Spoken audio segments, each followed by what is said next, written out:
unusual couple, you know. Oh, I don't think that was ever in question.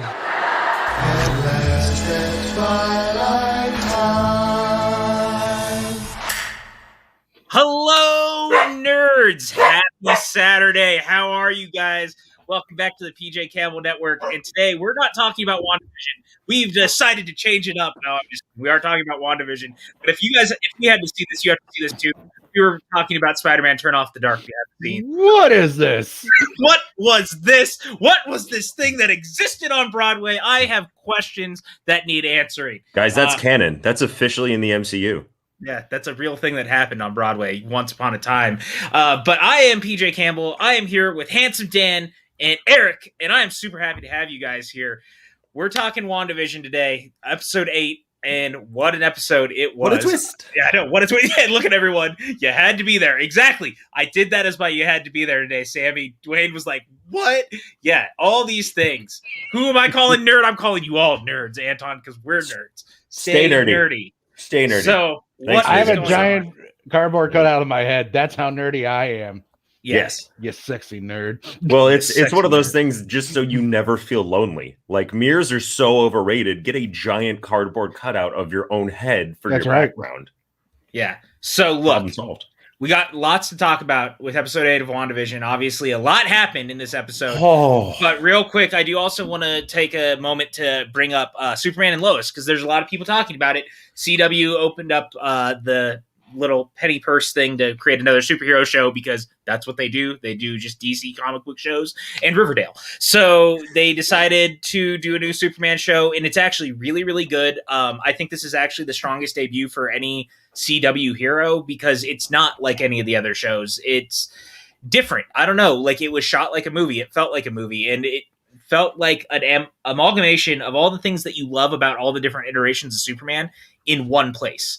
And it's human, and it's everything that everyone has been saying that they wanted Superman to be for so long. If you don't think that you can relate to Superman, watch Superman and Lois. I think you guys will be very happy. And the first episode is a full hour.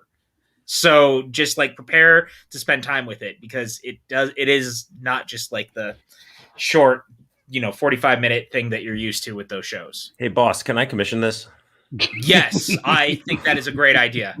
Let's do that. Love it. I think that I know she also wants a full line of the pop finals, which I don't know if that'll ever happen, but I would love to see all of us as pop finals.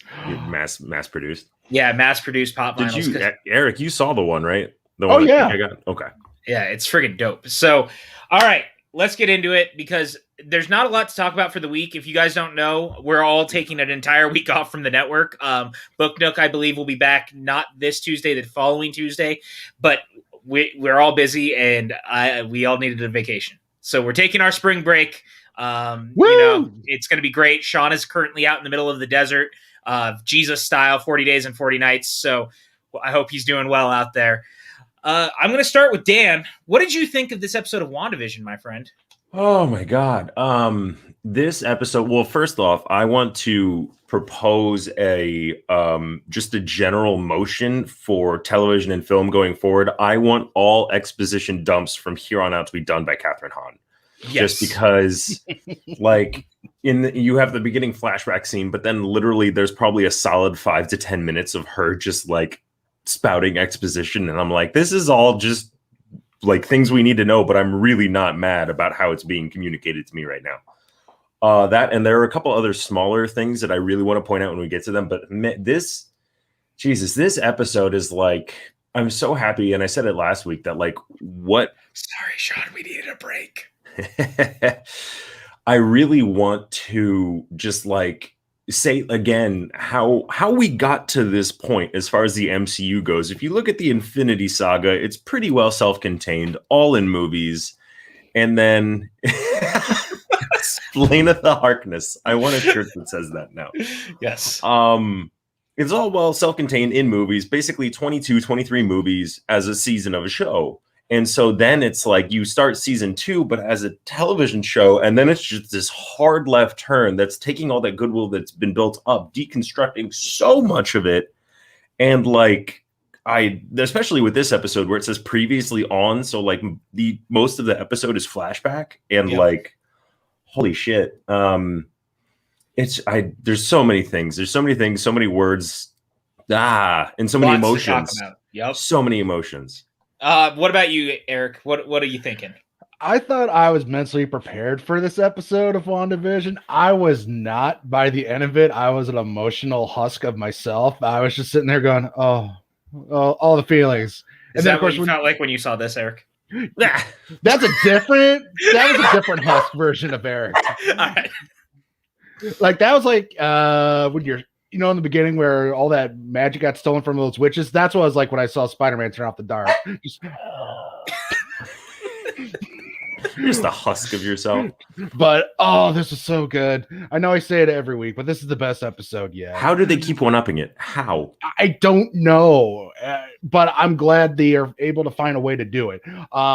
Yes, as we've said multiple times, give Elizabeth Olsen, give Catherine Hahn all the awards, make up awards just so we can give it to them. 100%. They've earned it. Oh, this is so good. Well, it was interesting too because as we know, this is also the first episode that didn't deal with the sitcom format. Really, like there's a couple of shots of it throughout, obviously, but it was a straightforward episode, as like from a narrative standpoint. Well, and they do a good job of explaining where it came from, which is one of the big things that this episode accomplishes, where it's like, no. So this was this format, but like why this person's psyche fractured the way it did and how that was their comfort zone, where it's like, that's their happy, that's their safe place. So it's like, what do you do when you're facing trauma? You go to your safe place. So, and I want to say this real quick because I mean, we're going to start diving into it. Obviously, this is going to be a spoiler-filled conversation.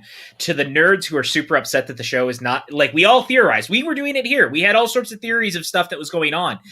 Don't be mad that your theory wasn't right because it was just a theory. Accept the show for the show that it is. Like that is so important to this conversation. Yep. Eric, you have something to say. Yeah, I'm happy. My theory bracket is still solid. It hasn't been busted yet. Look at you. I'm so proud of you. I still got some theories that are out there. I'm like, come on, one more week. Let's do this. Yeah, look. I also want to give a shout out to our guy, Dwayne, who actually successfully predicted one theory. So when we get to that, I just want to let him know. You're the man, Dwayne. Oh, I mean, and it's one of those things where it's like all of these theories, some of them have been debunked. Like the engineer clearly didn't really mean much. We were all reading into that from a couple episodes ago. Yet we still got another episode. We do, but I feel like it was the captain of the other random army thing that we got last episode. So they're still there. Like and that's the one thing, kind of like in Marvel or in any of these comic book properties, unless you see the body dead. And even at this point, if you're seeing the body dead, they could still possibly come back because that's one of the things we're dealing with in this episode. So it's like, it's literally the definition of never say never as far as stuff like this in the MCU goes. So like off the bat, the thing I want to really focus on, how dope is the opening when we see Salem and the witch trials and the way that this like played out where it's a witch trial within the coven itself. Yeah, I love that twist because I was fully expecting. I was like, so because I know the origin of Agatha Harkness is that she was a witch from Salem. That is Marvel canon. Now I was fully expecting them to do like a Salem witch trial, but it's literally a Salem witch trial done by the witches. Which I was like, I like this twist. Yeah, it was so cool. It was different, and it was this is only like the second time we've seen like real dark magic at play in the MCU, because obviously Doctor Strange plays with it quite a bit. Wanda's used magic, but this was like outside of the Doctor Strange movie, the use of magic was super awesome, and I loved that. I would say like labeled dark magic too, like the one time they're actually like putting it on there. Hey, buddy. Hey, Blaine. What's up, buddy? What's up? How you doing, man? But yeah, like that opening scene. Also, do you, PJ, or Eric, do either one of you guys know, was that a different actress, or did we get some de-aged Catherine Hahn in this? Slightly de-aged. Yes, de-aged. You could tell, and I'm like, that's again more Marvel. I don't know how Star Wars, their de-aging is shaky since they're under the same umbrella as Marvel, but like, come on, guys, just the Marvel formula for de-aging. Go that route. Scorsese, give him a call. That's the collaboration I've been waiting for. Marvel and Scorsese. It would never happen. Anyway. Watch, Dwayne. He's gonna direct the Luke Cage movie. So going to you, Dwayne, now that we got you on here, what were your thoughts on the episode before we super dupe dive? So everyone knows that I wasn't a super huge fan of the first 2 to 3 episodes. And Right. This is when those episodes finally pay off. yes. It's not episode, like a lot of people have been like, well, episode 4 was so gratifying because of the first 3 episodes. I didn't really feel that way, but this episode was gratifying because of the first 3 episodes. Yep. And it's because of what you were saying earlier, Dan, about the explanation of why she mentally went there. Mhm.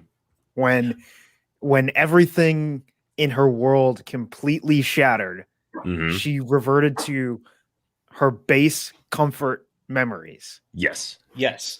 And that was so dope. Like when her dad brings out that suitcase and he opens it, and what do we see but the DVDs of all the shows that we had been talking about through this? Yeah. I love that. And also, I love that Disney very quickly used some of their Fox property in Yes. Yep. 100%. It was because so good. for most people that don't know, Malcolm in the Middle is a Fox property. That's something that they Wow. would not have been able to use prior Until- to the merger.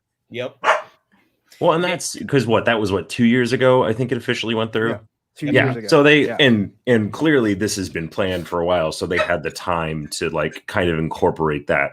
But to me, and I think I said it last week too, it just the way these episodes build feels like an exponent to where it's like you don't think it can keep escalating, but they somehow keep doubling themselves from the week before to where it's like this last episode, I don't know, like the fact that I would be, if we're talking about this, 3-4 weeks ago, before we get everything else that we've gone through, I'm thinking you're going to get pretty stereotypical third act Marvel. There's going to be some fighting. The good guys are going to win in the end. Now, I don't know what the fuck is going to happen, and I couldn't be more excited for it because the rule book is gone. Like there is no rule book. Like we're literally rewriting the MCU in front of our eyes, and I'm so here for it. Yeah, I could not agree with you more. And I think that that's one of the beautiful things about this show is that it's been able to buck the normal MCU trends because it's a TV show. And there was a take going on around last week that this should have been a movie. And I could not disagree more because if this had been a movie, you couldn't have done the smaller things that we're doing. And it even to the point, it's such a silly, weird thing, but there's been a lot of talk about Elizabeth Olsen's accent going in and out through the movies and stuff that even Agatha makes a joke about. The show is so referential to the MCU as a bigger part, which is what this episode did so cleverly, filling in stuff that we'd kind of known from the movies, but giving it a different light. Well, it's one of those things too, where it's like Marvel is better at covering their own asses and retconning than anyone else I've ever seen as far as canon goes. Like no matter if something, and I want to get to it later on because it's a much more emotional thing that we're going to have to address, but everything is important, even if it's not important in the moment. Like there's a reason why when you're watching the show after every episode, they're like, you might like Age of Ultron because it's like maybe there's more shit in Age of Ultron that was Important. Yeah, what did Endgame do except for raise some of the lesser Marvel canon in Age of Ultron, in Thor 2? Like, there are movies that they're little, you could call them second-tier Marvel movies, but then it's like, no, wait, this is just as important, and it's informing the story as it's going on, which is just great storytelling. Yeah, I mean, I think that they've done such a good job of that. And one of the things, because I know there's been a lot of people talking about Endgame, because at the end of Endgame, there's that really great moment between Wanda and Hawkeye when they're standing on the bank of the river and they both kind of, they both lost someone through all of this. And she seems kind of at peace. But what this show does brilliantly is pushing that feeling of grief that you can feel okay in one moment, but when grief really takes over in that you feel like you need to do something, and all she wants to do is bury Vision. Corgi fight in the background. Little kaiju monsters. Do you want to talk about that emotional stuff now, or you want to wait? I have no. There's so much to talk about. We can talk about literally any of it. Okay, just really quickly while we're still talking about the setup and everything, I enjoyed the Addams Family DVD box set being in there as well in that suitcase. Oh, I didn't see that. Yeah, to give a shout out to the absolute banger that is, it's Agatha all along. Well, it also had a little bit of a Munsters flair too, which I thought was dope in that song last week. So. Yeah, I think I want to put a pin in the emotional conversation because we have a lot more to unpack there. And I thought you were going to reference the thing I'm going to reference later, but we can wait because I want to hold on because we have a lot to get through before that. Well, where do you want to start then? Well, then so we talked about the flashback a little bit. Then how about we go to the next part where it's literally, I mean, yes, this is why we at Ramble On felt very at home here. Real quick, I do want to Samir's point, Marvel can do no wrong. Inhumans was not a Kevin Feige thing. So as far as Marvel is concerned, Feige as a centerpiece batting 1,000 is really batting 1,000. Like Daredevil wasn't him, Iron Fist wasn't him, Luke Cage wasn't him, Jessica Jones wasn't him, Shield wasn't him. Agent Carter was. Oh. Because he was more involved with that, and that was that's why that one was awesome. Well, Agent Carter also came to fruition post Perlmutter. Yep. So that's part of it. But I also don't think Inhumans was as bad as like everyone like says. Honestly, I didn't watch it. It was a television show. Like it was a network television but show. But it wasn't an MCU television show, is what you're saying. It's not like it. Well, technically it was. But well. But it wasn't like it's not like it was given the budget that the Marvel Netflix shows were given. There's a reason things were a little bit less polished, and it's because it wasn't really given the opportunity to like. They kind of were just like, "Here you go, buddy. We're pushing you out of the nest. Let's see if you fly or fall." And that's it's okay, Mike. Me neither. It felt like. But what I was going to say is let's just try to go chronologically, because then the next scene comes up is like Agatha trying to crack that nut of Wanda and being like, no, you're using magic. And Wanda's still kind of like, what are you talking about? No, you're using magic. And then probably go ahead, Eric.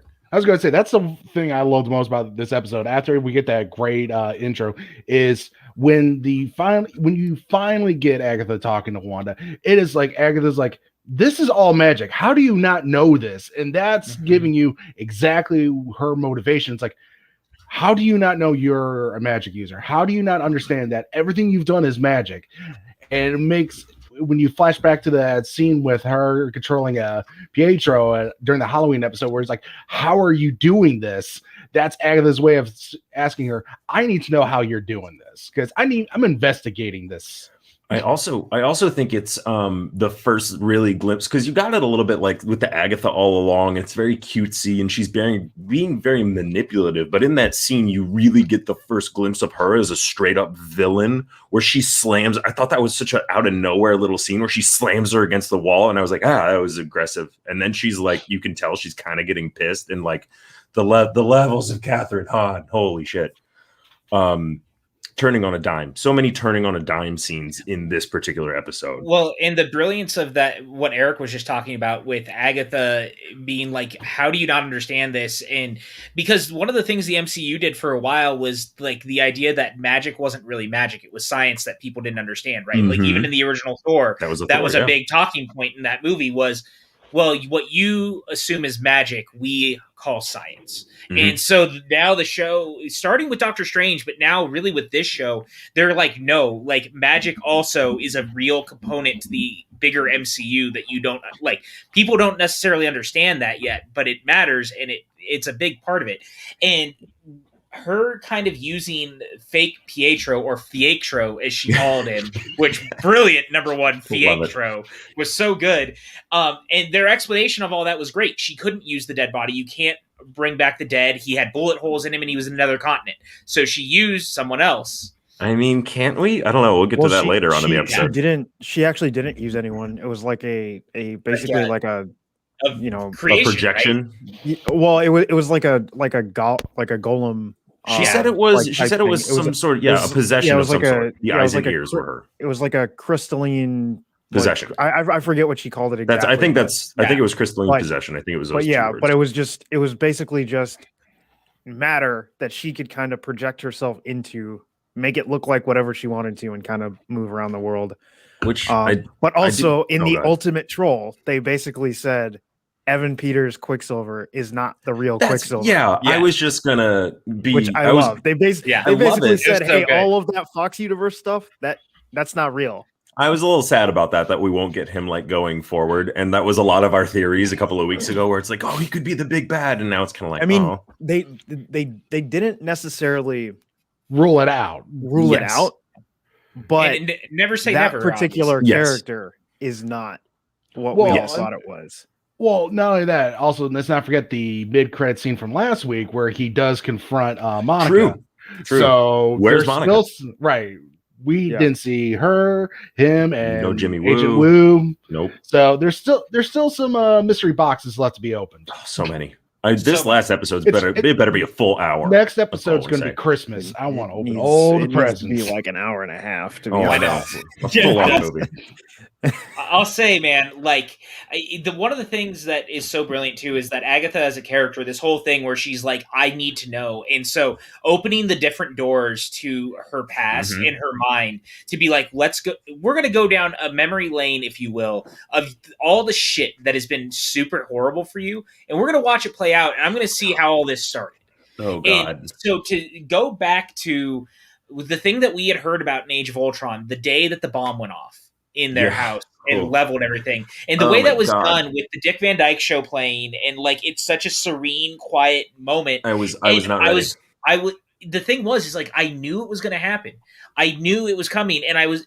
You, there was that uncomfortability of it. Number one, also, what an episode to use! One of the greatest episodes of sitcoms of all time that they use within the show of Dick Van Dyke. But when the bomb goes off, it is Oh. so harrowing. And what were you guys? How did you guys feel in that moment? I texted you. I texted you the night of Thursday, late night Thursday night, right in the middle of the episode, and I just said, "Holy fuck!" Because I was not. This is the darkest we've seen Marvel go. Not wrong. Yeah, no, I agree, Anton. This is the darkest we've seen Marvel go, and they actually play into that later on with, I think, a little bit of foreshadowing in another scene. But like literally, we watched even in the snap. In the snap, it was more or less painless. Everyone turned to ash. There's a lot of emotion, but it's coming from the emotion of like characters playing off each other, like when Spider-Man vanishes, versus this scene where children explode. Yeah. And I was not prepared. That false sense of security they use, like leading up to that whole scene, I was like, "This is really nice." And for a moment, I think that was the goal. I forgot where we were, even with the gunfire and the little bit of foreshadowing there. And then it was just like so aggressive. It's really dark and really impactful. Mm-hmm. And one of the things, because Mike said, he was like, I forgot in Age of Ultron the bomb never went off. And that was like I'd been saying for weeks, rewatch Age of Ultron, because obviously there was more at play with it. But one of the things that really was interesting about that scene too is that even Agatha starts to see part of the reason the bomb may not have gone off was because of Wanda. I think there's going to be something else with that, because I think we don't see her using powers, and I think that informs the next scene. And that's the thing, is it starts to manifest itself, right? Mhm. And it's something that actually, of all things, like I talked about it up top, Superman and Lois does something similar with one of the characters. And so it felt very similar in that regard of powers manifest in a time of dire need, whether you know that you need them or not. There you go. And so I think in that moment, and Agatha even says it, and I wanted to bring this up at one point. I got to find the comment real quick. I think The it was line. Anton, but he said, Wanda's dad confirmed, not Magneto. Interestingly enough, in the same sequence, Agatha says something along the lines of she thinks that there might be more to why Wanda has powers. It And was I think the line, because and I know Eric just rewatched it too. It was after that scene where they're watching the sitcom and the bomb is there, and she says something along the lines of like something that should have died on the vine, so there was no, basically her powers had a dead end. Mm-hmm. And then that's No, that whole thing about the vine deals with what happens next. That with This the was Mind different. Stone. Yeah, Because she says, I have other thoughts. Other theories, But yeah. I have other theories, but I'll save that for later. And the later never comes on that. So Okay, I'm curious. well, so far. Yeah, right. well, it kind of does, because what it is this whole thing is, at least the way I interpret it, is just like, what's the thing mutants have always been. It's like once you go into puberty, that's when your power starts showing. So, like you just mentioned about, because of this crisis happened, Wanda got to use her powers a little bit earlier, or at least hinted at them, because the whole thing was the first bomb goes off, yes, kills her family. Second bomb comes and then never goes off for 2 days. It just stays in that state. So this implies that Wanda used magic to make sure that bomb doesn't go off. That's actually a nod to what her powers were originally in the comics. As they were originally Hex. it was hexes, because her powers were, she had the ability to control improbable outcomes. And then that's why when Agatha talks about it, she's like, oh, that was a probability hex. And it's like, oh, you love that little nod. So you're throwing a nod to what her powers were originally in the comics before it was magic. As far as the storytelling goes for that part, though, I think there's more between that scene and the next one, because they don't show anything. And that's why I'm skeptical, is because they cut away before you would ever see Wanda use her powers on. Because if we know anything, is that even Agatha, anytime you're seeing magic, they're going to show you some sort of visual cue. And we don't see that. And then powers really come into the next scene, unless we want to talk more about the bombing scene. But the next scene where she gets her powers from the Mind Stone. I mean, Agatha uses magic at certain parts during this episode with no visual cue. When she does some of the transformation stuff, there's no actual visual cue. Like there's no purple glowing of her hands or anything. I thought there was. Maybe I was reading into it. So there, and like one of the prime examples is when she throws the bird to Senor Scratchy. There's no change. It just all of a sudden it's no longer a bird and it's back to being a cicada. And there was no purple magic around it. Oh, I thought the rabbit ate a bird. No. You can see it in its mouth. It transformed back into the cicada. Okay. But there are instances shown in this episode where magic is used with no visual cues. Okay. Yeah. And so to go into that next scene, that was what was so important, because that's the scene that we start to see what we had heard about in Age of Ultron. We saw it in the post-credit scene for Winter Soldier, was the sequence of the twins inside the cells, and they'd been experimented on by Strucker. But when she's going in, before she goes in, the two people who are Hydra agents are talking about the fact that anyone who's come in contact with the stone so far has died. But when Wanda walks in, the thing that people like, she doesn't even interact with it. The stone interacts with her. And that's the difference.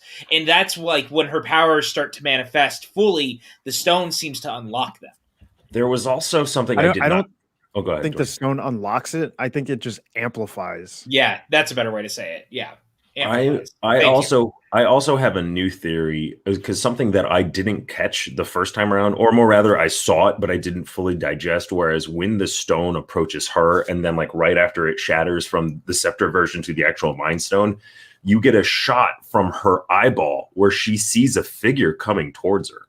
And that was something I found really interesting, and I'm like, I'm wondering if she was not the Scarlet Witch beforehand, but she is after that. No, I think she always was, and I think as when we get to that part of the episode, I'll explain. Or you want to go to the very end? No. I'm talking now at the very end when Agatha calls her the Scarlet Witch. I'll go into I'll go into why and what the significance of all of that is. Okay. When we get to that part of the episode. That's the one thing in that scene that I saw, and I was like, that seems much more impactful to me. When I just rewatched it, I paused at that time. I paused it at the right time, because what it looks like to me, it looks like it's her in her traditional Scarlet Witch costume. So it feels almost like the future self beating the past self. Oh, curious. I'm also interested in and something that the next scene informs, and then the end of the episode where you're getting, because so much of Vision, and they talk about it in Age of Ultron, because Vision comes from Tony Stark, it comes from Jarvis, it comes from Banner, and then it comes from the Mind Stone itself. So when you have all these things, and Ultron, when you have all those things being mixed together, a large chunk of it is still the Mind Stone, which is, I think, what you get a little bit later on in the episode. This episode is so self-referential and then referential to everything else. It's so hard to dissect sometimes. Yeah, and so that leads to the next sequence, which is the pre-Civil War sequence, where it's her on the Avengers compound after everything has happened in Age of Ultron, and it's the first time it seems like her and Vision have really like sat down and talked. And her trying to deal with the fact that everything she knew is gone. And that's even what Agatha is saying in that sequence. She was like, everything you knew in this moment was gone. Like your brother, your family, your country, like everything you knew, gone. Yeah. That whole, I was watching that, and like literally that scene made me feel like I was back in college and I was watching people acting a play. Because it felt so small. It felt like all these moments, you're watching different individual moments. And in this scene, they also say, like, when Vision first shows up, and this is what I think was another bit of foreshadowing, Vision first shows up and she's like, is that man's pain what's funny? And she goes, it's not that kind of show. And I went, oh, fuck, that means so much. Like, because this, I think we're seeing this is that kind of show. And then you're going even further and you're seeing the humanity, like, I know somebody else has the quote, the grief quote, like teed up and ready to go, because it's been all I've been seeing over the past couple of days, because whoever wrote that line, they knew how impactful of a line that was. And it's the fact that it's coming from Vision, someone who literally has had humanity for, at this point, maybe a couple of years, but he's able to like, you think it was that soon after Ultron? It's kind of an indeterminate amount of time.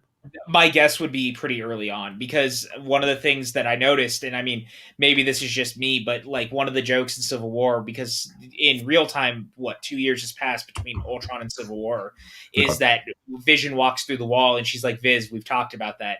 He walks through the wall and she doesn't react to it yet. So it was one of the things where I was like, this has to be very early on, like not long after what we saw, essentially. That was it. And man, that line. I think that line struck a chord just with everyone. Yeah. You were close. Vision is the most human character. Yes. In the MCU. Agreed. Which is a wild statement to make, given the other characters that we have in the MCU and the fact that he is literally more machine than man. Yep. So I'm sorry, I gush about that scene just because I feel like it's another one of those like masterful acted scenes. This is where you're getting the most Paul Bettany in this episode, and like it's everything that Elizabeth Olsen is doing. I know everyone has been talking about Elizabeth Olsen and Catherine Hahn, but what Paul Bettany has done in this show through layers and layers and layers of makeup too is a master class. Yes. Like it is a master class, and he is. This show doesn't work without those three leads working at 120% all of the time. 100%. And this scene is just so powerful. One, it really builds up their relationship. Like the thing that we didn't see a ton of before, obviously, getting to Civil War and Infinity War. Like in Civil War, it's like hinted at, and then in Infinity War, they're like full blown in love. Hey, let's just run off together. But this helps, supplement that. It's like, and that's what this whole show has been in a lot of ways. Again, shout out to Kevin Feige and everyone involved for deciding to go back to these characters and being like, we can build them up. We can make the stuff that you didn't think mattered, and the stuff that you didn't care about them in that way, now you will, especially in retrospect. And it makes everything that's happened more powerful. Yeah, their chemistry is off the charts too. It's so simple and small. PJ, you just did something that's been irking the fuck out of me with everyone who's been talking out about this show. Kevin Feige, great. I applaud him, but keep his name over there.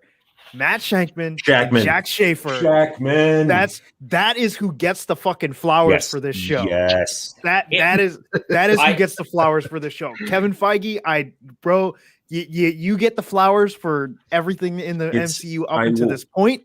I will build on that. Show, I will build on that from Dwayne. I think Dwayne, because this is what happens, and I will give Feige the initial credit because Feige you had like Feige has to hire them. I'm sure he has like a fucking bank vault where it's literally the path of the MCU just written on a wall of whiteboards, and so he just took a picture of it, took it to Shackman and Schaefer. I can't remember. Schaefer. Jack right? Schaefer. Schaefer. He took a picture and he's like, these are the notes you need to hit. Here's what you do. Go picture. And then it's just like, okay, creatively. Like, also all the credit for picking the right people, but they still got to execute. And that's you're right. But I couldn't remember their name, but I do say like everyone involved. There's a reason I say everyone involved. The creative but team, Feige also we have to give Feige credit for building the stuff. Like it's a two-way street. He gets, but that's the reason it irks me so much is because everyone keeps saying no one's mentioning their names. Kevin Feige and everyone else involved. No. Say their names. Put some respect on their names. Like, say the people because they are the ones that are there day in, day out. Every shot. With every single inch of that, of this show. Not that Kevin Feige isn't involved, but they were involved in every single second of every single piece of this show that we have seen. Since we're talking about the behind the scenes things, I want to pitch something to you because if I'm remembering correctly to the panel, if I'm remembering correctly, when you are submitted for Emmys, you have to pick an episode. What episode do you pick for what people for the Emmys? This is the penultimate question because we haven't this episode for the acting, at least for me. But like, I think for Catherine Hahn, this episode, and I would say best supporting for her. Yes, exactly, Anton. We've talked about that before, for sure. Best actress for Elizabeth Olsen. I would go. I would go the last one. I would either go the last one or maybe 4. When they're 4, they're mostly out of the. Or maybe it's 5 then. I can't remember which one. I was gonna say for Paul Bettany, it's definitely 5. The 80s, early 90s episode. Yeah, that's his best performance. Is that the one where he unlocks the coworker? Yep. Yes. Okay. Yeah, and then he's like starting to figure everything out. Yeah. And then I would go. I'm trying to think too. I might go the last episode as far as direction because you have to. The amount of juggling that Shackman particularly is having to do all the stone. That's something for me and Eric and PJ to do the style and tone, just to like keep everything not only functional as far as whatever era they're given, but functional on the grand MCU level, but functional on the storytelling level for within this season of television. Like it's mind-boggling. It's like putting your mind in a bottle. And I'm so glad that he's directed every episode, by the way. Like, I think that it's created a really great cohesion. Like, don't get me wrong. It's cool when we get shows like Game of Thrones and other shows that like can bring in different talent. It's, you get a different visual style for certain episodes and things like that because certain episodes need to meet certain requirements. And that's great. But the thing I like about this is that there's been a cohesive nature that only having one filmmaker behind every episode brings. And this show, I think in particular, really needed that because you needed someone who could create the different decades of the TV shows, but also do something cinematic. And he has done such a magnificent job doing that. This is also, just to jump ahead a tiny bit, this is also correct me if I'm wrong, because you guys will know maybe more than I am. Is this the first episode? It hasn't ended with a please stand by? Because I know it didn't. No, it did. No, it didn't. Yeah, it did. Not at the very end, right before Shackman, I swear to you. I can pull it up and I can share my screen right now. I will do it if you challenge me, Eric, sir. You're saying it didn't have one. I'm saying it did not. That was the original statement. Yeah. You said it didn't have one. It did have one. No, it did not. It does not say please stand by at the end of the episode. I can pull it up. Give me 30 seconds. Somebody vamp. Yeah, I don't think it does, and I think it is. If it doesn't, it is the first one that doesn't, because That's what I'm saying. Like, it didn't have any. Well, it would make sense because this is the only episode not set during Ending the the TV. Yeah. TV show. Like everything we've seen so far has still been set during the TV shows that we were caught in the middle of. And so if that was the case, that makes the most sense because no one's paying attention to it. No one's watching it. There's no one surveilling the stream anymore. Because it was the last didn't they say that the transmission had gone dead at one point?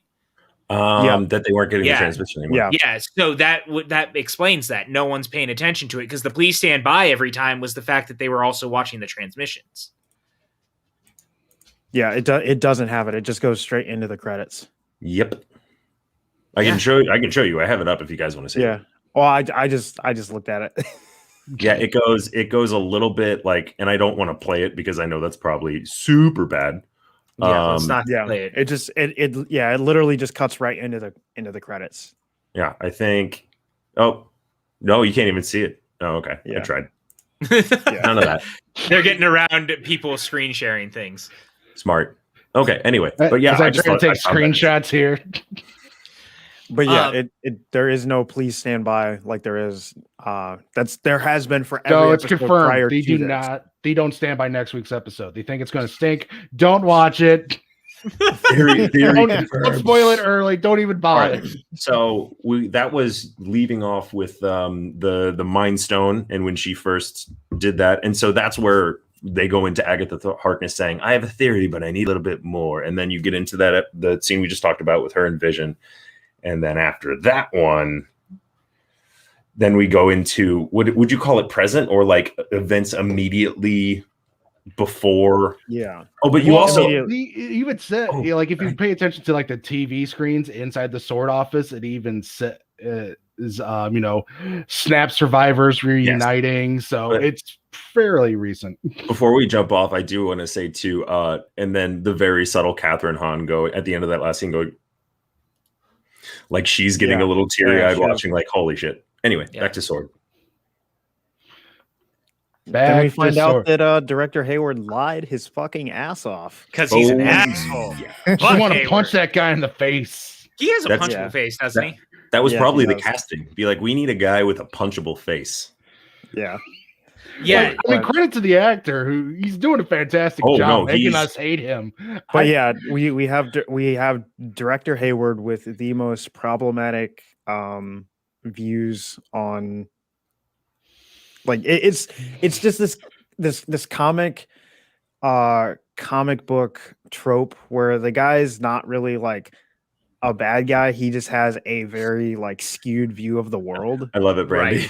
It's a very like Cold War-esque view of the world. 100%. Well, it's very cut and dry. It's very political. It's very like these are the reasons why, and like so it's a weapon. We're dismantling the weapon, but now we need the weapon back because military and like. But and it was like my thing was like, he's like, I can't just let you take $3 billion worth of vibranium and put it in the ground. Well, vibranium is only really like malleable by certain people, so like you can't do anything with it anyway. So it makes you wonder what he's actually doing with it. Yeah. So like, why can't she just put it in the ground? Because you can't reform vibranium. But he does somehow. Well, I don't think he doesn't want to deal with. I think he just Wakanda. puts them back together. He just puts all the pieces that he took apart, puts them back together. He's had 5 years to put Vision apart, put them back together. In fact, he even mentions that where he's like, "I've done this 1,000,000 times." Yeah, and they also don't reform anything. They don't like transform it into something else. They just take the pieces apart and put them back together.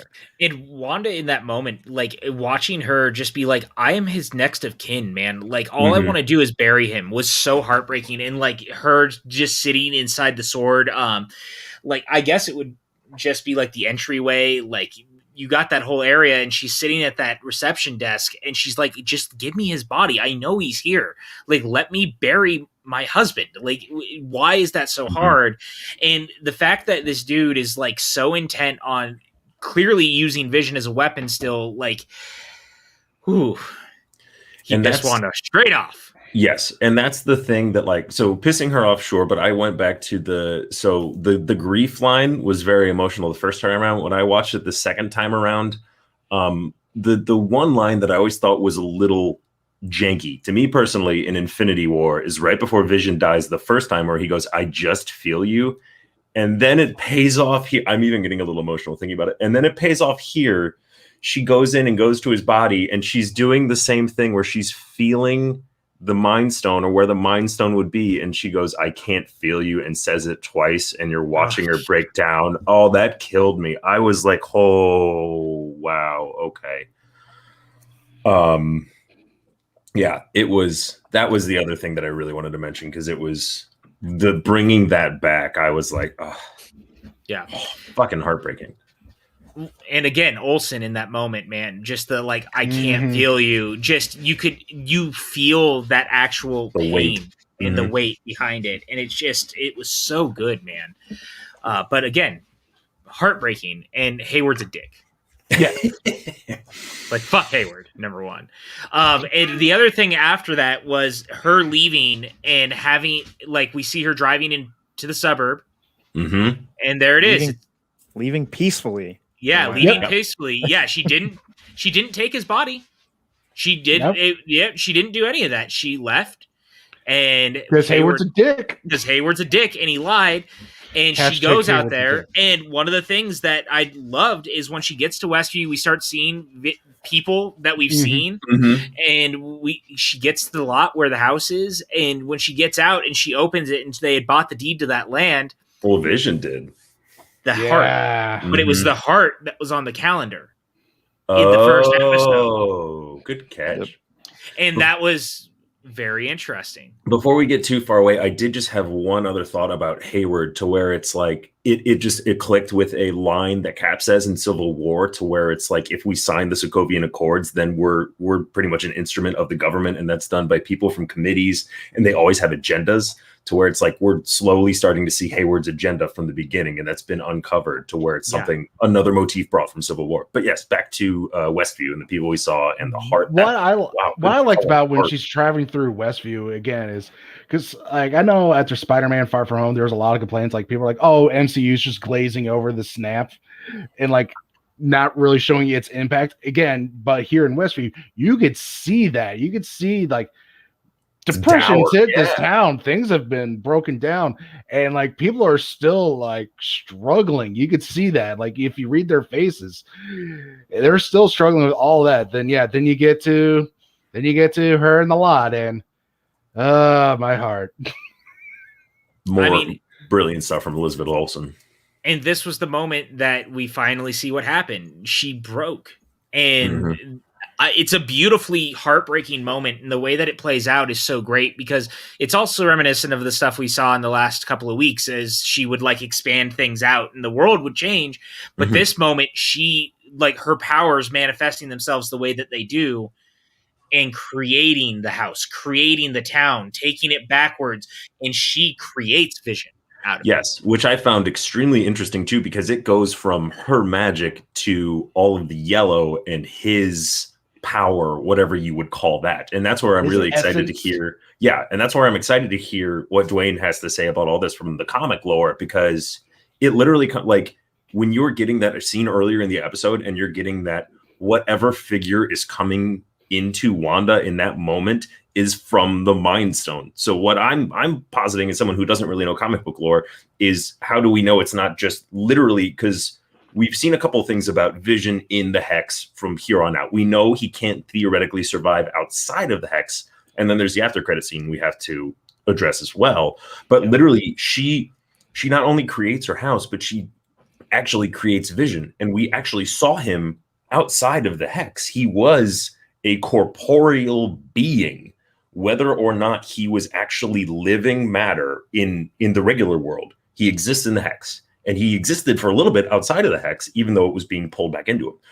So this is where I'm super curious, because we now have Vision, and skipping ahead a little bit, we also have Gray Vision, and we don't know where it's going to go from here. So I found it interesting that she's created, we were theorizing earlier that she's just possessing people in Westview, but we're also seeing now she physically created matter. That I think that's important, that she created both the house and Vision before she put up the hex. Oh, literally now, Dwayne, now I know as I'm saying it, I'm like, you said she did hexes and like the shape was a hex. So that's a little bit where my head is with this. So real quick, I want to touch on something that you brought up, and then I'm going to let Dwayne really, I know he goes, but one of the things, I don't know if you guys, we've all been talking about who this big special guest that Paul Bettany has been talking about is. I know. I know who it is now. That. I got a pretty it's good theory himself. on that. I think. No.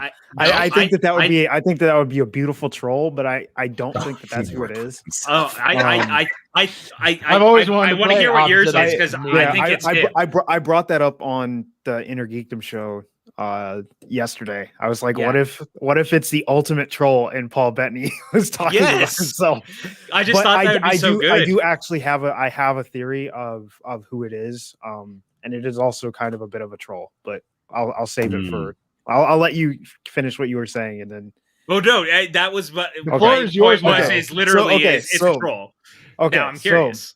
So if we want to get let's break it down. Let's get into the nitty gritty here. Okay, break it down. There's a lot of things that this episode kind of can touch upon that draws into the comic lore. So in the comics, there is a MCU or Marvel equivalent of Cthulhu, who is the elder god Chthon, who is the first black magician on Earth and is the source of all chaos magic.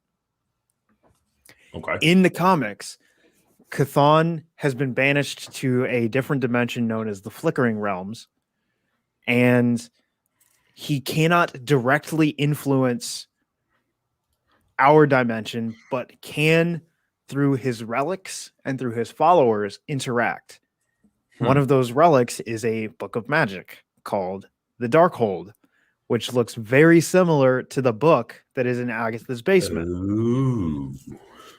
On top of that, he keeps tabs of things going on in our realm, and he thought that he had a suitable vessel to which he could repossess and retake form in our world. That woman was then given his blessing, and through his blessing is able to use chaos magic. That woman is Wanda Maximoff. So I think in the MCU, the Scarlet Witch is something that's been prophesized as the vessel for Chthon. And Agatha is trying to protect Earth in her own way and prevent Chthon from retaking form through Wanda. I think that, and also Wanda is a Nexus being in the comics, which means that she is one of the focal points for all realities. Yep. Gotcha. I think that has to do with why she saw herself in the Mind Stone. Okay. Also, Chthon has appeared in animated form. I think that the cameo or the guest star that we're talking about is going to be the person who played him or voiced him in Mark animated Hamill. form.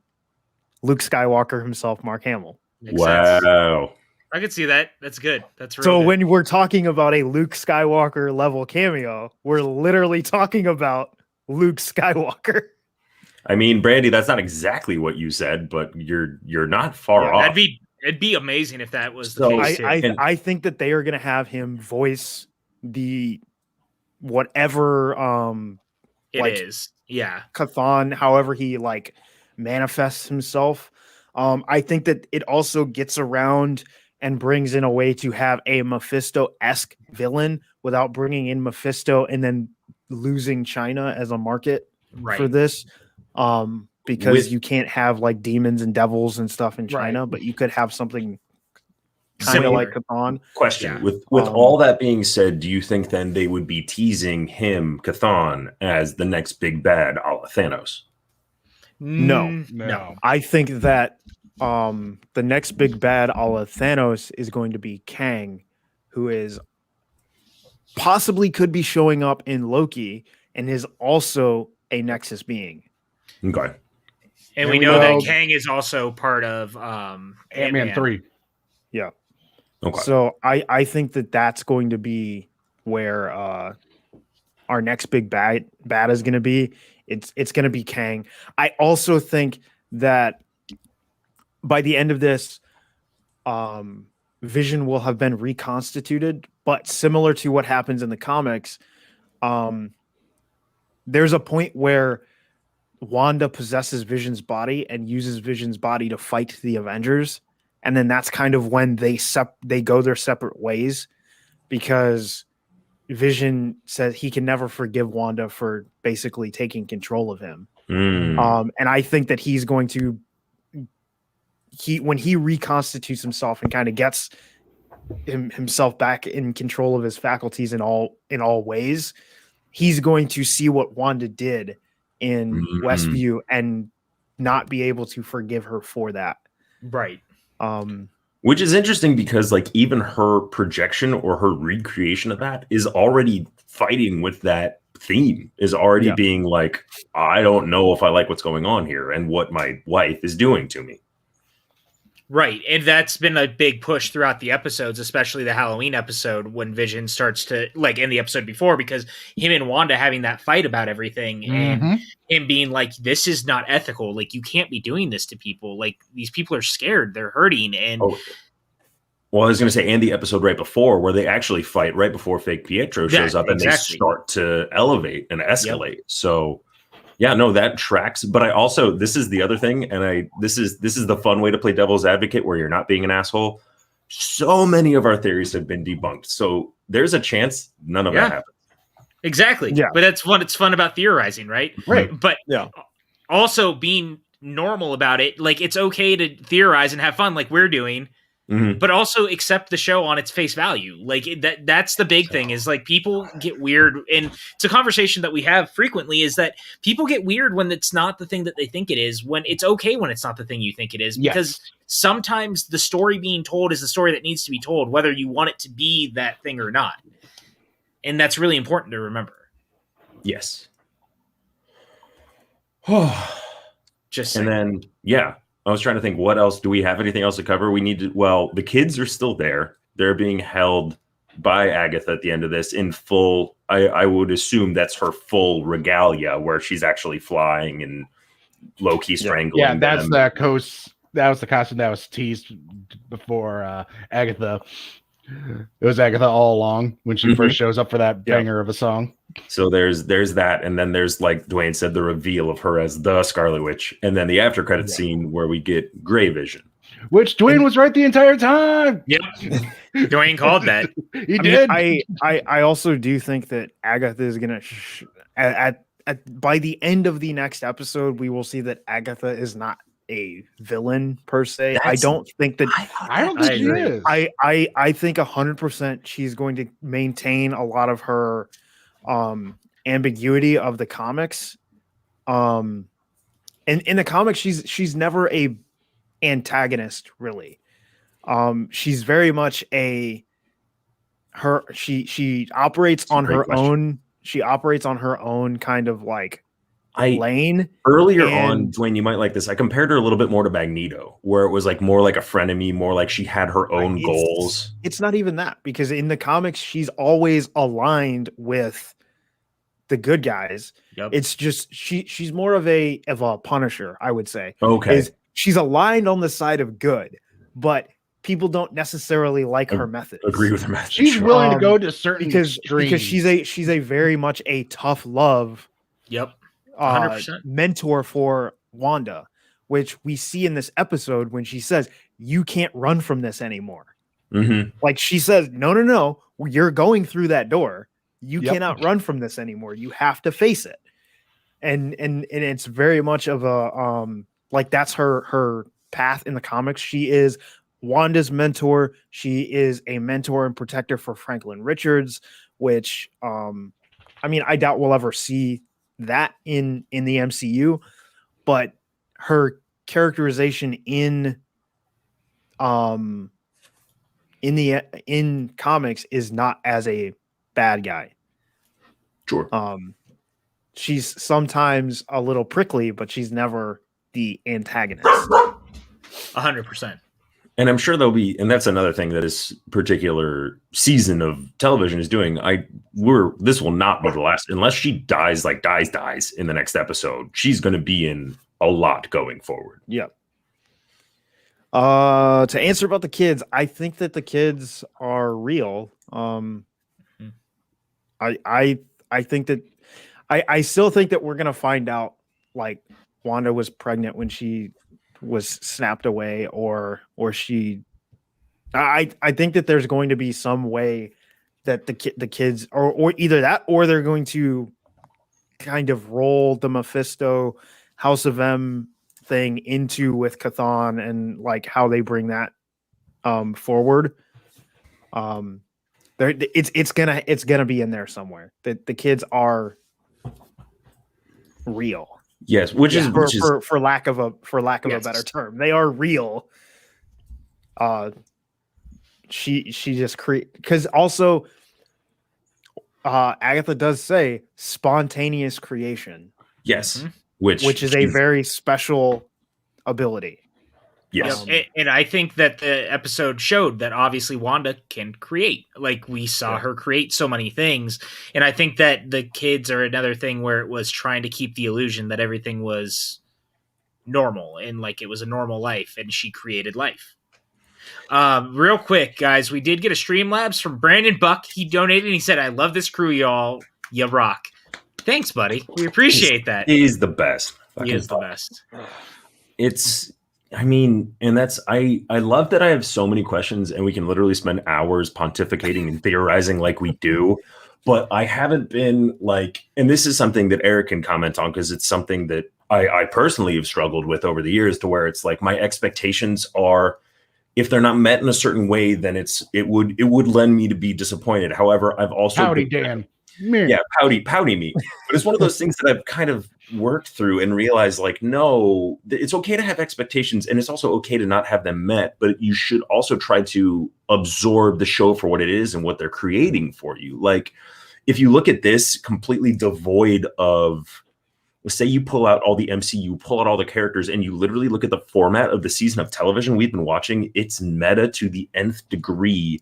Not to mention, so we just watched a flashback episode. So essentially that's all this was a flashback episode with peppering, and it's showing you how our main character got to the starting point of the first season. So they're doing some really great story building, character development, like just in general. Like we talked about before, Jack and Matt, they really deserve a lot of credit for the structuring of this. Like it's impeccable. No, totally. And I think that that's the thing I've liked so much about the show overall. And it's funny because, Dwayne and I had talked about this even in the earliest days of this show, was those first couple of episodes can feel off-putting for people, right? And obviously it should. In a way, I think it was manufactured to feel off-putting. It's not supposed to feel right. It's supposed to feel like it could keep you at an arm's length almost. And to have it all come back around the way it does in this, it's like ding. And now when you go back and rewatch those episodes, suddenly everything is contextualized and you're like, oh shit, like it makes sense. And that's, again, the creation of this show and everything that they've done creating it has been so specific.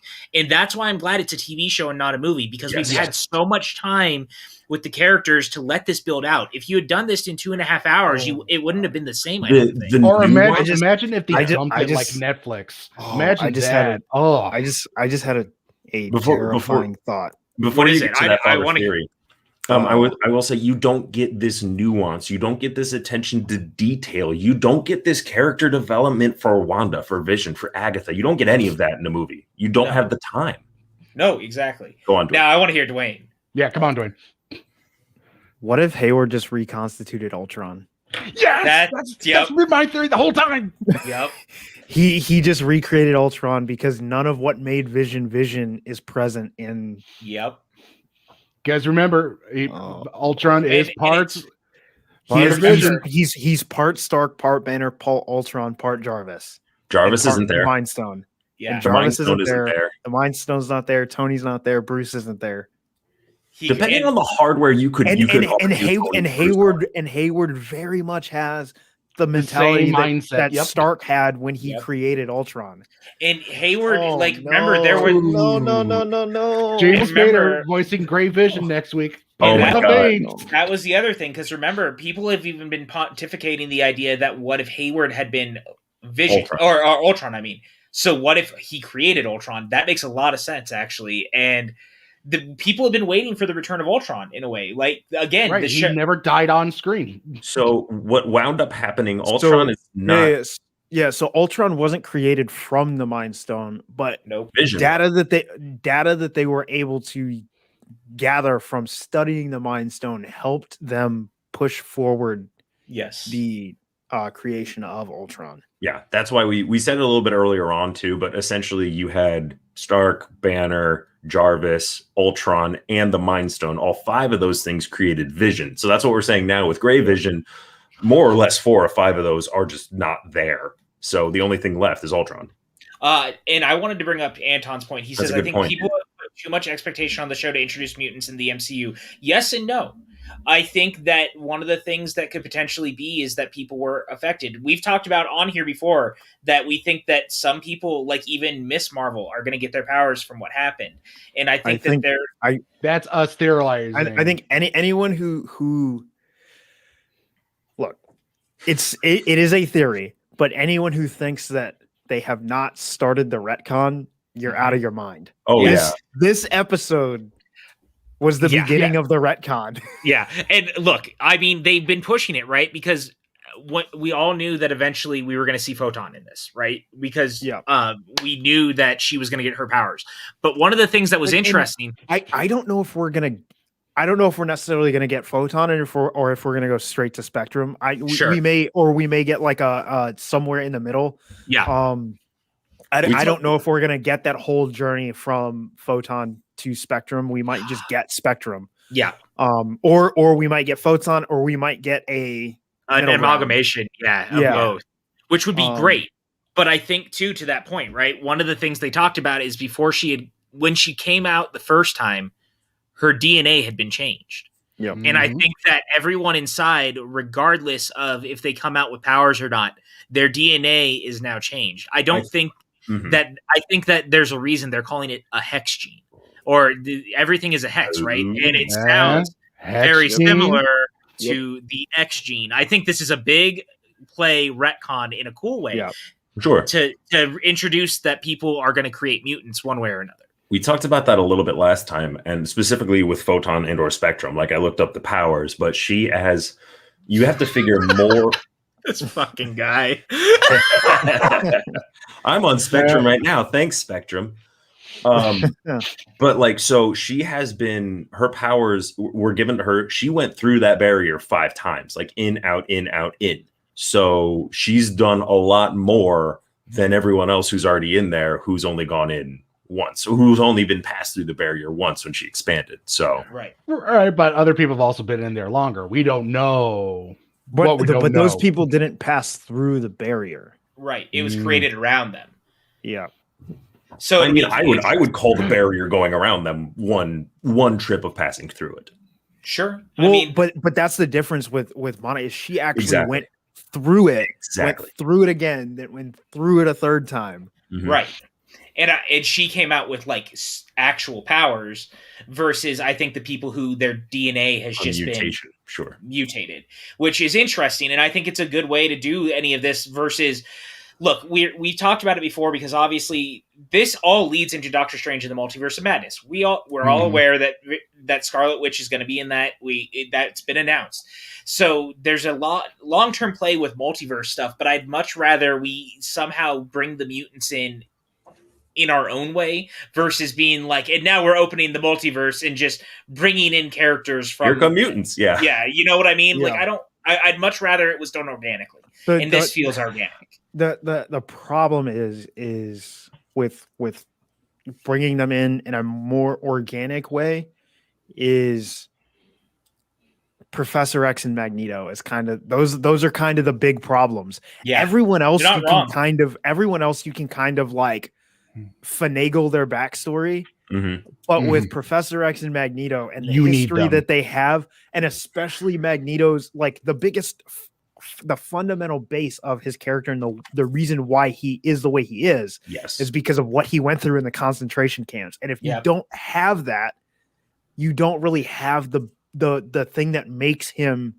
I think we will know at this point next week whether or not that's the direction they're going to go, even if they don't say it outright, even if they don't say, like PJ was hinting, if they don't say the hex gene, if they don't say something like that, we will have a better idea once this show is concluded where more or less where we can look for it. Because I think right now a lot of this is theory, but like I liked your idea of saying that it could be the hex gene and then they just shorten it. So that could be one of the ways, but also then we don't know because we're doing multiverse too. So we don't know if like they do something, Fantastic Four pops up and they're like, oh, there's a similar gene from this universe. And then they literally just pull those two guys in from that universe. Like there's so much retconning and like literally I think the MCU has worked out. This is again going silver lining. Like the fact that they had to pivot and put this out first, I think does them a great service. Like, because we were supposed to get Falcon and Winter Soldier, right?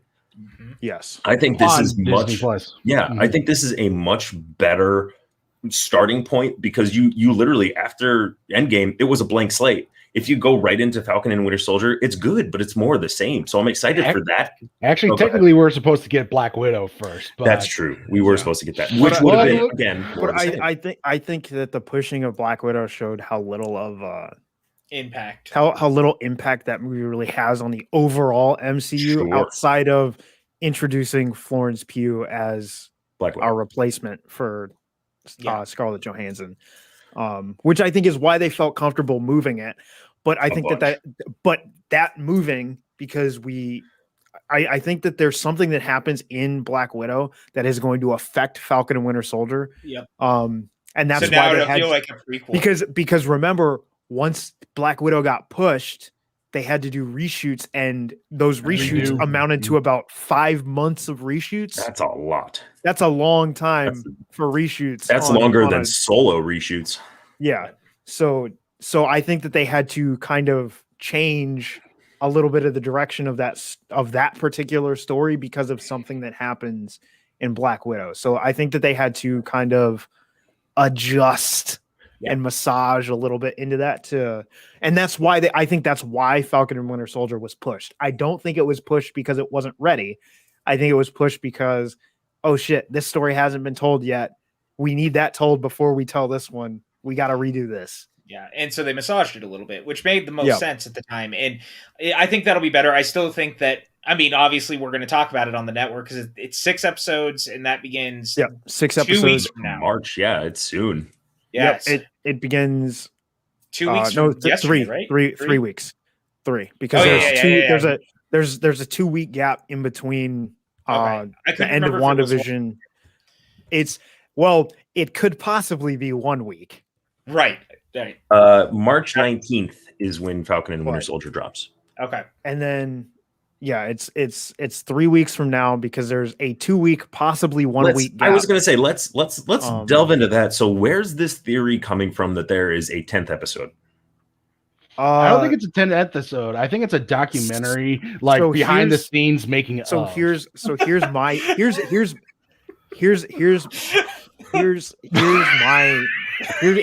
my theory on what this 10th episode is going to be.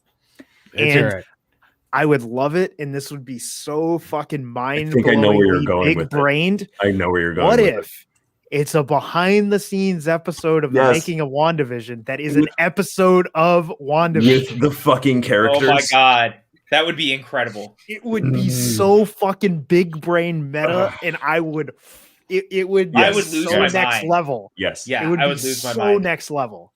Mm-hmm. If they found a way to creatively make a behind-the-scenes episode of WandaVision, like literally the gif or the line from Community where Troy says he doesn't understand Inception because there's so many layers. That would be my brain watching an episode like that. There's so many layers.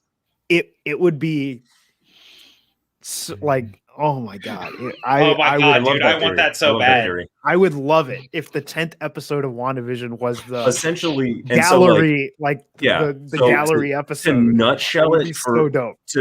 to like pull to show you what you could have already seen. Like essentially when you're doing those fourth wall breaks and everyone's doing their talking head or Wanda's doing her talking head to the camera and Agatha asks her the question, it would be more or less like the counter shot where you see Agatha asking her the question, and it would be a full episode of that, which is a well, they bit... already established that shot exists because we got that in Agatha all along. Oh my god! Oh, I mean, that's the thing, and I think they already confirm that there's going to be a documentary episode about this. Yeah.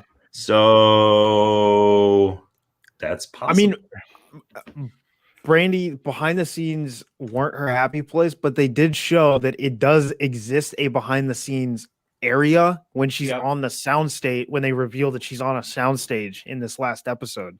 Mm-hmm. So there is a behind the scenes. There is a crew making this. There is a crew making this show that she's in. I would lose my mind. I would love that so much. Haskell said he was thinking the secret 10th episode could be next week. We get back-to-back episodes since so many TV finales are 2 parts. And that's the thing. So I want to ask you guys, do you think that no matter what, this show ends on a cliffhanger because we know that it continues on in Doctor Strange, or do you think it'll feel like it has an ending? I think that this show will have a ending, but it will definitely give us this is where we're going to jump from in Doctor Strange. Agreed. Yeah, I think we're going to get this. It's going to end the season. It's going to end the series. What comes out first, Doctor Strange or No Way Home? No Way Home first, and then Doctor Strange. Okay, so because do we get a Spider-Man tease? Is what you're thinking? Because the thing is that originally Spider-Man was not before, and it was moved in front of it. So I'm curious what that all means, because I mean, we also know that Spider-Man is also stuck with multiverse shenanigans. Yep, for sure. But what I was gonna say is, I think we're gonna get. It's gonna be weird because I also I have a theory that this is how Spider-Man makes his exit from the MCU. Me too. I agree with you. I think that No Way Home is not an accident. Yep. I think this is how Sony is going to move Tom Holland into their Spider universe and exit the MCU. And then you get that Tom Holland Venom movie. Go on, Eric. Yep. Exactly. Okay, so this is what I've been trying to say. All right, so I still like the next episode. It's going to end. It's going to end that series, and I think we're actually going to get 2 post-credit scenes.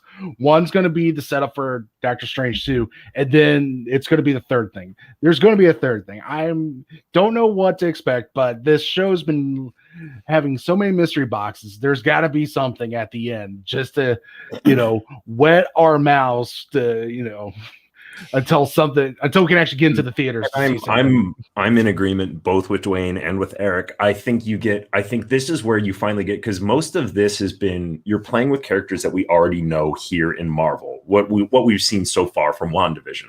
I think this next episode may be the most Marvel you get, or the most OG Marvel feeling. And then I also think that's where we go. I think there's an end to this. I think the next episode, this is me calling my shot, is called Finale. Whether it's season or series, there's going to be finale somewhere in the title. And then going from there, you're going to get a period at the end of this particular story arc. But there's going to be, like Eric said, at least 2 to 3 things that they're kind of how every other Marvel movie has ended. Like, that's the end of that story. But there's going to be something else. Regardless of what happens, we're getting something else leading into the next properties. Unless we get that secret 10th episode, that could change everything. Oh, for sure. Well, and so the other thing about what Dwayne said, and now I'm just thinking out loud, but what's interesting too is, where is Morbius set? Because we saw Michael Keaton in the trailer. Yes. Yeah. So is that multiverse Michael Keaton, or is that Michael Keaton is Morbius set in the MCU? Is that Vulture Michael Keaton or Birdman Michael Keaton? I don't. It is right. Vulture. It is Vulture. And also, really quick, Dan, there is also, if you watch the Morbius trailer, settle down, Dan. If you watch the Morbius trailer, you see shots of Spider-Man, and it says spray painted under their murderer, signifying that he murdered Mysterio. I just don't want to have to care about Morbius. That's what this amounts to.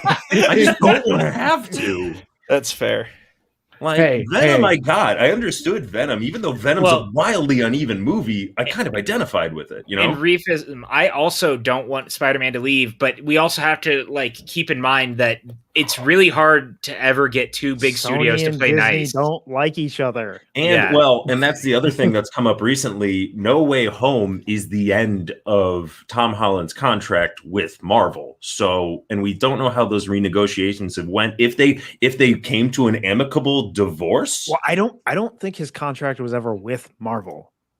Oh, you think I think his contract has always been with Sony. I think that there are more movies on that contract than we know about. Eric was right. We know how many he was contracted to appear in the MCU. I care a lot, Brandy. You know this. So I think when he signed that contract, it was, hey, I'm gonna appear in 5 MCU films, and then Sony, you get 7. Oh, for sure. So you get 7 total Spider-Man films, but 5 of them are in the MCU. So I think he actually did sign a contract to appear in things like Venom, Morbius, Carnage, whatnot. But because he's part of the MCU and the MCU wouldn't sign off on those films, he couldn't appear in those other ones. So much pontificating happening in the chat. Yeah, it's a very convoluted like.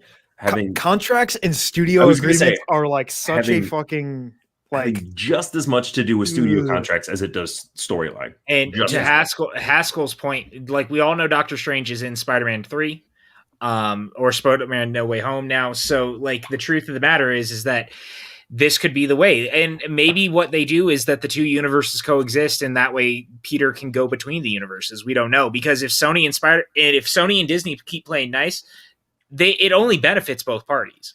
But you also have to remember, these are, again, they're two studios that don't really necessarily get along. Or I will say it doesn't necessarily benefit Sony nearly as much as it benefits Marvel, only because we don't know what the cut is when Spider-Man shows up in an MCU film. Right. Because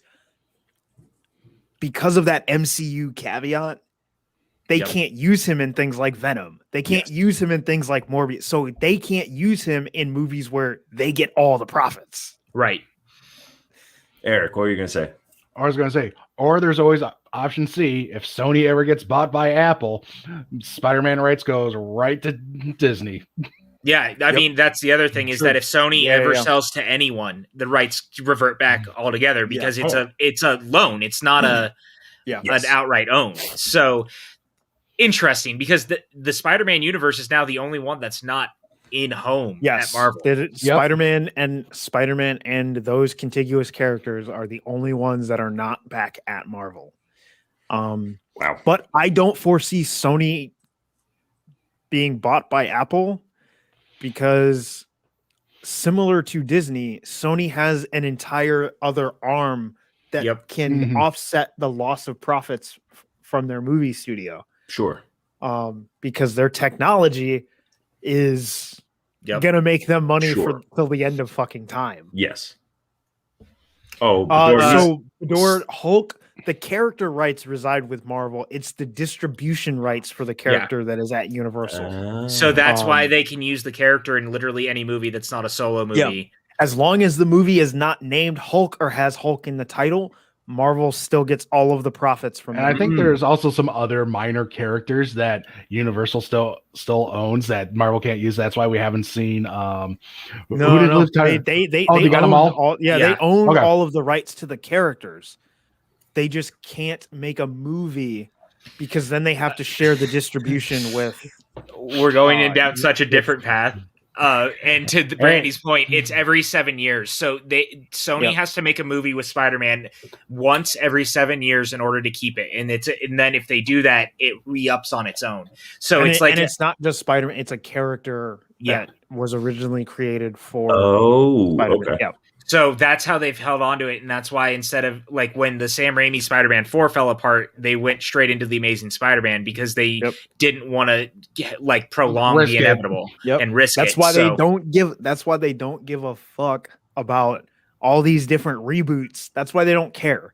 Because they're like, we just got to make a movie every 7 years. That's why you have all those really weird 90s movies that came out that no one saw that had like the Captain America 90s movies, the Thor 90s movies. That's why you had the Tim Story Fantastic Fours and then Fan Four Stick is because they did not want to lose those rights. And remember the Fox didn't want to lose the rights. I was like, what was the studio that remember like they were super close to pulling the trigger on a Joe Carnahan directed 70s Daredevil movie before the rights reverted. Like before the rights reverted, that was the last thing.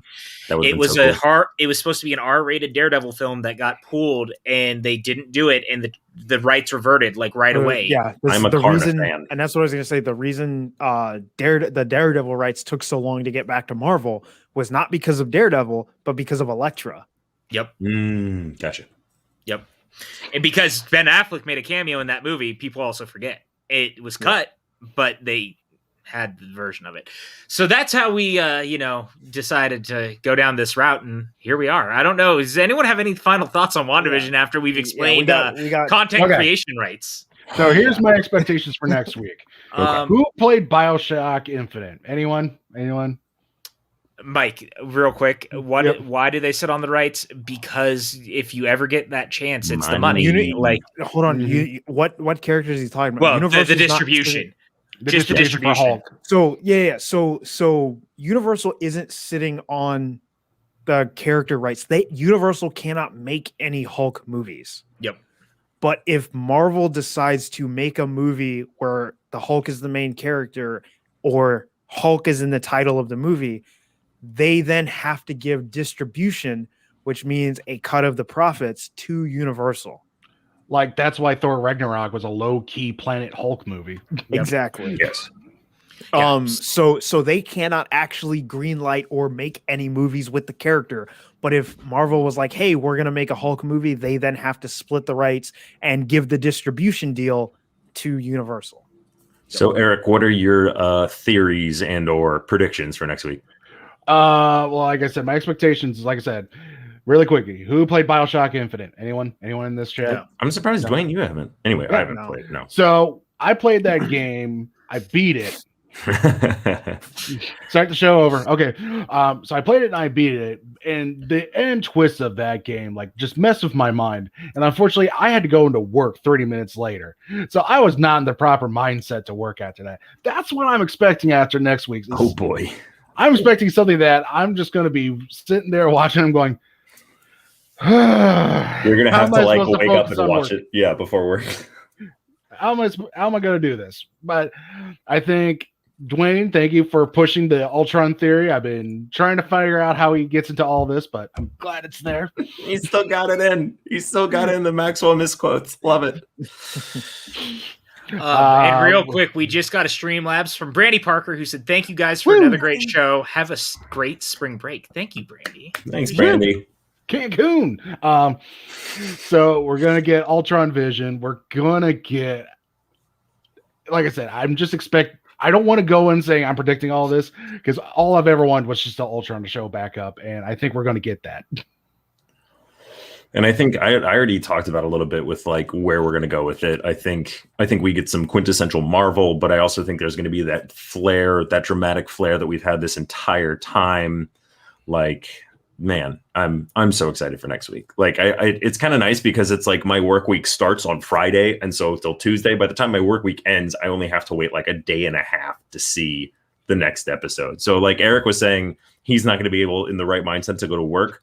I think late next or this coming Thursday night, me, PJ, Dwayne, and probably Max, who's in the chat, are all going to be up at midnight going, oh my God, we're going to be awake for the next 2 to 3 hours, A, watching, and then B, just recovering.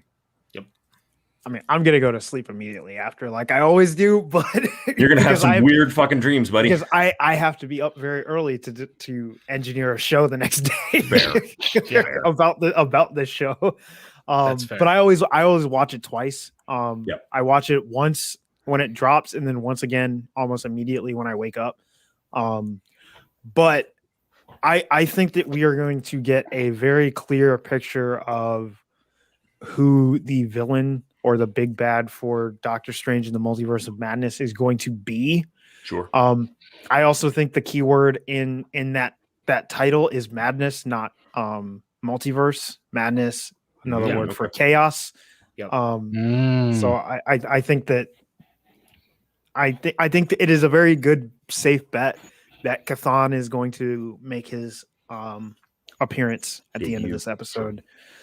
Other than that, I think that we're going to get the we might get Wiccan and Speed finally making their debut, like full-fledged, because I do believe that our next Avengers film is going to be Young Avengers. Which means that we're going to have Wiccan, Speed, Miss Marvel, Florence Pugh's character, Black Widow. I don't know if she's going to be Black Widow, but Florence Pugh's character, Kate Bishop. I don't know if she's going to be Hawkeye, but Kate Bishop. And Spider-Man, Tom Holland. And I mean possibly Spider-Man, but I think that Young Avengers is what we're looking at for the future.